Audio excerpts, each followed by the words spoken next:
Good morning everyone, I am Vipul Agarwal. सबसे पहले तो आप सभी को कॉन्ग्रेचुलेशन। कल को आपका रिजल्ट आया था और आप सबके होप्स हो कि बहुत अच्छे मार्क्स आए होंगे, तो सबको मैं कॉन्ग्रेचुलेट कहना चाहूंगा। और अगर किसी के बाई चांस नंबर थोड़े से कम आ गए हैं तो परेशान होने की जरूरत नहीं है।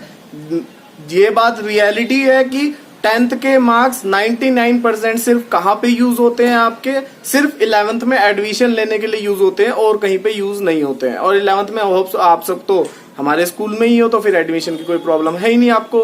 तो 10th के मार्क्स ज्यादा यूज नहीं होते, तो आप परेशान होने की जरूरत नहीं है अब, ठीक है ना। तो अब मैं आज अपने अगले टॉपिक की बात करता हूँ। हमने इकोनॉमिक्स के अंदर अभी तक 2 चैप्टर कवर कर लिए हैं। कौन कौन से? इकोनॉमिक्स इकोनॉमी पहला चैप्टर, दूसरा सेंट्रल प्रॉब्लम ऑफ इकोनॉमी हमारा दूसरा चैप्टर। उसके बाद मैंने 2 चैप्टर अपने अभी छोड़ दिए हैं। मेरे हिसाब से वो अभी बाद में करेंगे। हमारे लिए इंपॉर्टेंट अभी कौन सा चैप्टर है? Theory of demand. आप बुक के अंदर देख लेना आपका कौन सा चैप्टर है। ये हमारे चैप्टर का नाम क्या है? Theory of demand.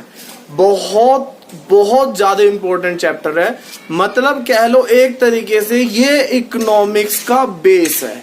अगर ये वाला चैप्टर नहीं आता होगा आपको तो आप कभी भी इकोनॉमिक्स में अच्छे नहीं कहलाओगे। इकोनॉमिक्स का बेस यही चैप्टर होता है हमारा। अच्छा कैसे? मतलब इसी के अंदर हम सीखते हैं डिमांड, प्राइस की डिमांड और थ्योरी, मतलब डिमांड थ्योरी या फिर प्राइस का डिमांड से क्या लेना देना है, ये सब बातें हम इसी चैप्टर के अंदर सीखते हैं।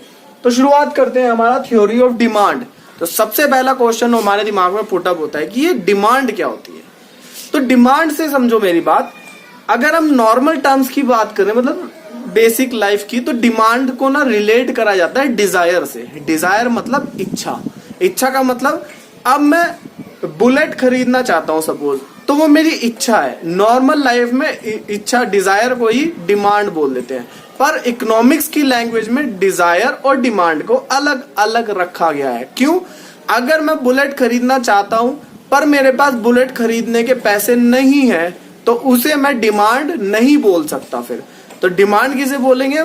आपके पास इच्छा भी हो, क्या विलिंगनेस भी हो, दूसरा आपकी परचेजिंग पावर भी हो। परचेजिंग पावर का मतलब आपके पास उतने रिसोर्सेज भी हो या पैसा भी हो अपना। समझ में आ गई बात?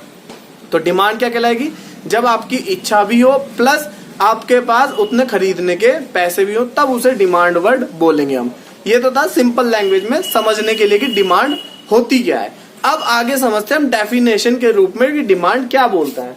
तो demand refers to different possible quantities, मतलब अलग अलग जो हमें लगता है पॉसिबल क्वांटिटीज है ऑफ ए कमोडिटी, किसी भी वस्तु की, that the consumer is ready to buy at a different possible prices of the commodity। मतलब किसी भी पॉसिबल प्राइस, मतलब जैसे फॉर एग्जांपल ये एक मार्कर है, वो अगर मैं बोलता हूँ 25 रुपए का है, तो 25 रुपए में मैं कितने मार्कर खरीदने को तैयार हूँ, वही क्या कहलाएगी? डिमांड। अलग अलग प्राइसेस पे अगर ये 20 रुपए का हो जाता है तो मैं कितने खरीदूंगा, 15 का हो जाता है तो मैं कितने खरीदूंगा, उसे ही बोलेंगे हम डिमांड।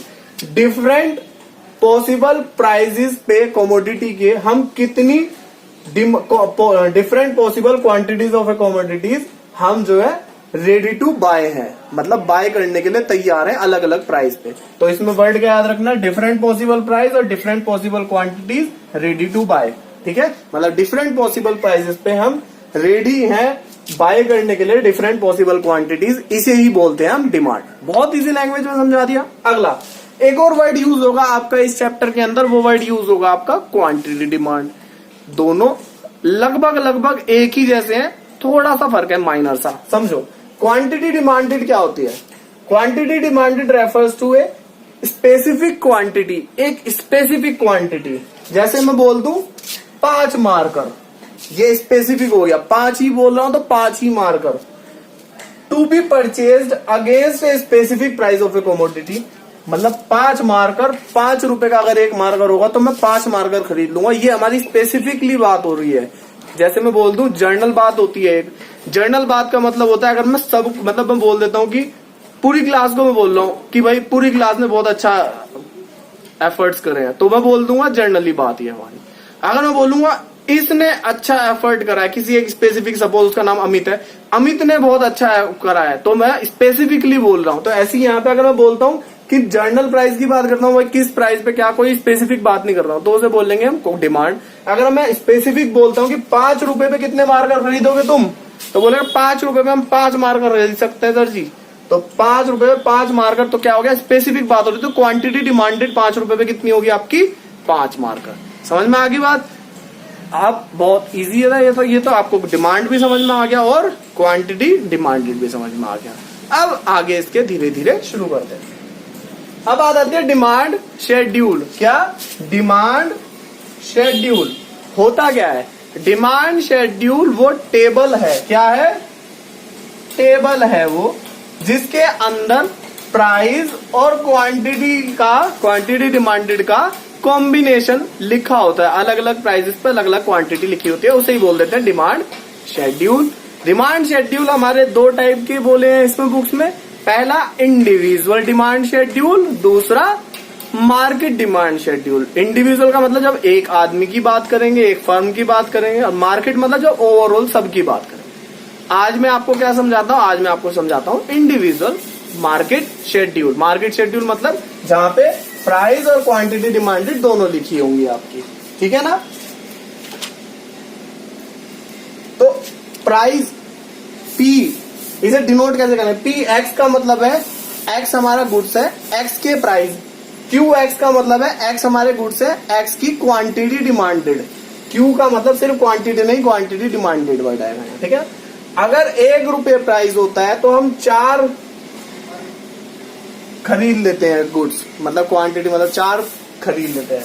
अगर 2 रुपये होंगे तो हम 3 खरीदेंगे, 3 रुपये होंगे तो 2 खरीदेंगे, 4 रुपये होंगे तो 1 खरीदेंगे। मतलब समझते हैं इसका।